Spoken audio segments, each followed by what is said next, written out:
So, good morning, everyone. Well, it's morning here in Bali, and this is my second podcast that I record from this place because we moved here 3 weeks ago, and I am getting used to my new house, to the warmth, to everything. I recovered from my jet lag, so I thought it's time to record a new podcast because I love doing that. And this time, I want to start with telling you something that I will change within a community because I noticed for a while that I was doing so many things at the same time.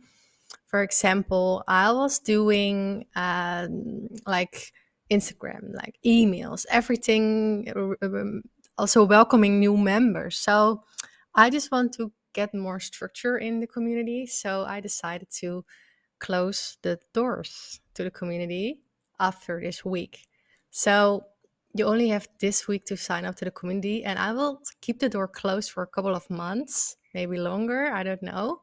Just when it feels right to open it again, because I really want to focus on my current members. And I feel by doing so many things at the same time that I sometimes I'm not able to answer everything in the community. And that's my number one priority, just to help them the best I can. And I just think when I close the doors and when I open them just once or two or three times a year, that it will be better just for me to focus on my members and help them the best way I can.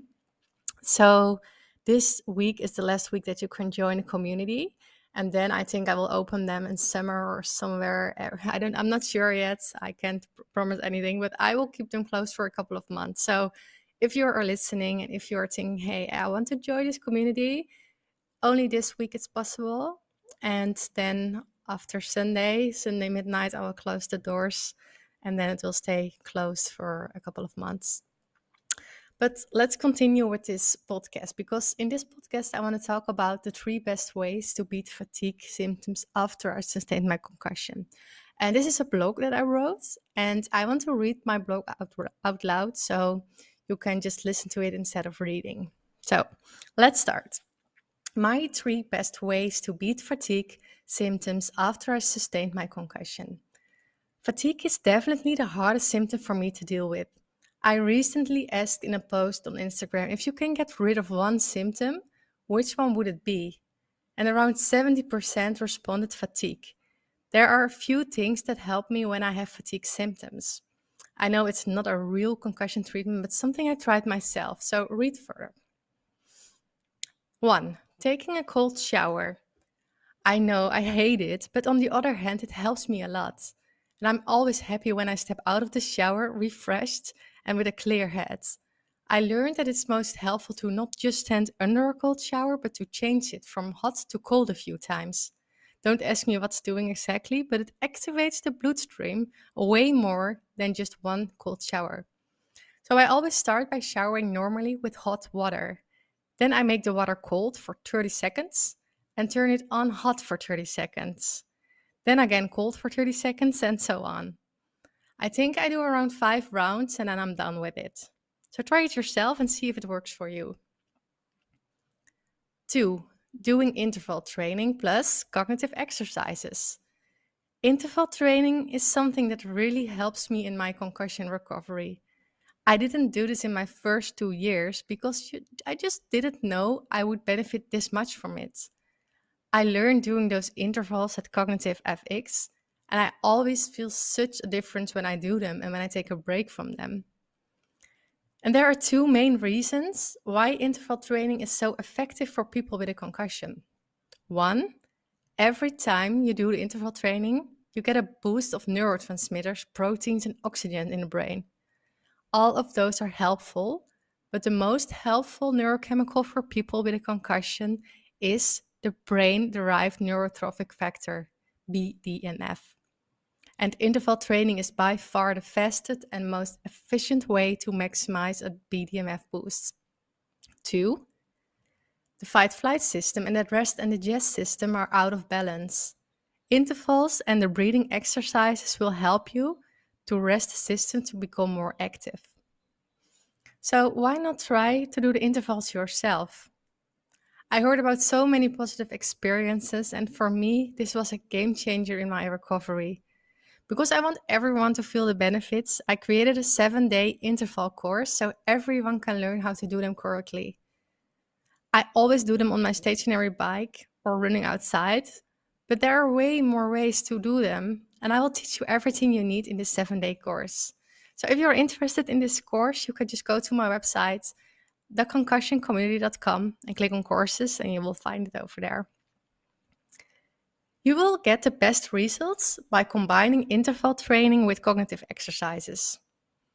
The other game changer in my recovery, especially to reduce fatigue, was doing cognitive exercises. The advice is to do them within 2 hours after the interval training for the best results. I can imagine you don't know where to start, or you just want to be sure you're doing them right or need more inspiration. And that's why I created a 5-week cognitive exercise course.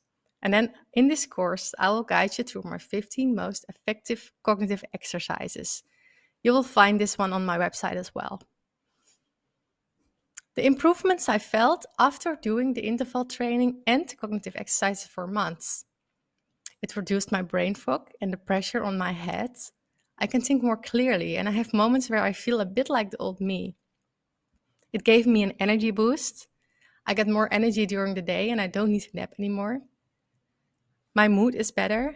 I'm more optimistic about everything, especially my healing journey, resulting in a more positive mindset and feeling less emotional all the time. I feel less stressed. It feels like this is not slowing down my recovery anymore. It has a positive effect on my headaches. It improved my sleep. I sleep deeper and falling asleep is easier. Waking up isn't that hard anymore. New pathways will be created, and I was slowly getting better at concentrating and doing cognitive tasks. I can exercise again, and it feels like I'm finally moving forwards. My hope and motivation are back, and I feel more motivated than ever in my recovery. Then, the third one, what reduces my fatigue?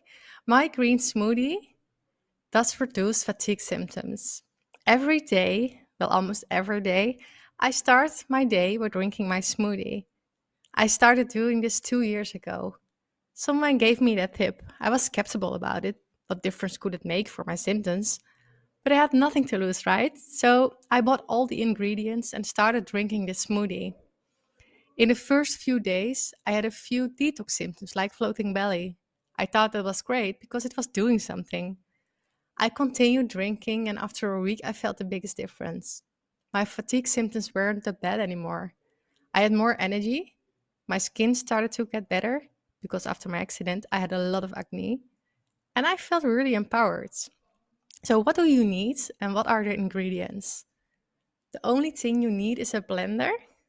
The best is to have one that can crush ice, but it's not necessary. Just put all the ingredients in the blender and start mixing.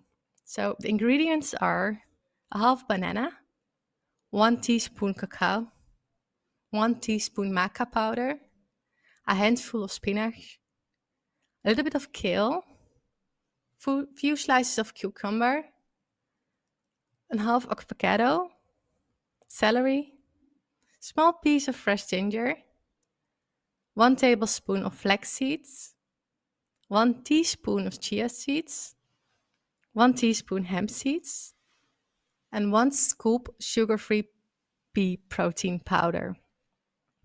And if you don't want to buy all the ingredients, that's okay. Try to make it easy. You can just be creative and experiment yourself.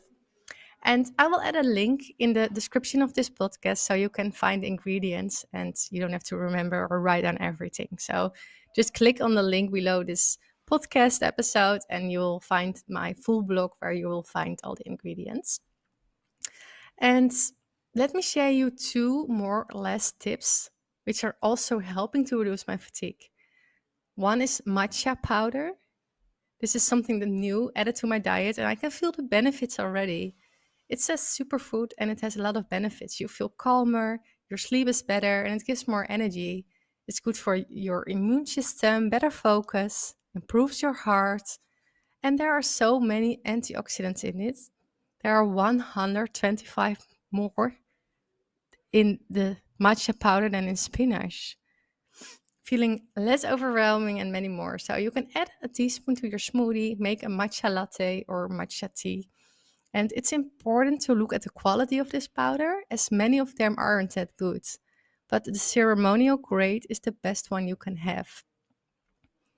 Then the second tip, then the lion tea. So let's stay in the superfood section. I recently started drinking this tea because it should be so beneficial for your brain in order to heal. I love the taste, and it does feel healthy to drink this in the morning. Then the lion tea is helping to create new pathways in the brain. It's reducing fatigue, and it supports brain health and metabolic function. Do you have other ways to beat your fatigue symptoms? I would love to hear about them. So I really hope this helped you. And again, I just want to remind you about the thing that I already mentioned in the beginning of this podcast, that I will close the doors to the community after this week, so on Sunday, and then they will remain closed for another couple of months. I'm not sure how long they will stay closed, but I think 3 months, maybe 6 months, or maybe even longer. I don't know. Let's see how I feel about it, how it's going. And yeah, I just want to remind you that if you are doubting, if you are willing to try to join a community, don't wait too long, because they are closing. The doors are closing this coming Sunday.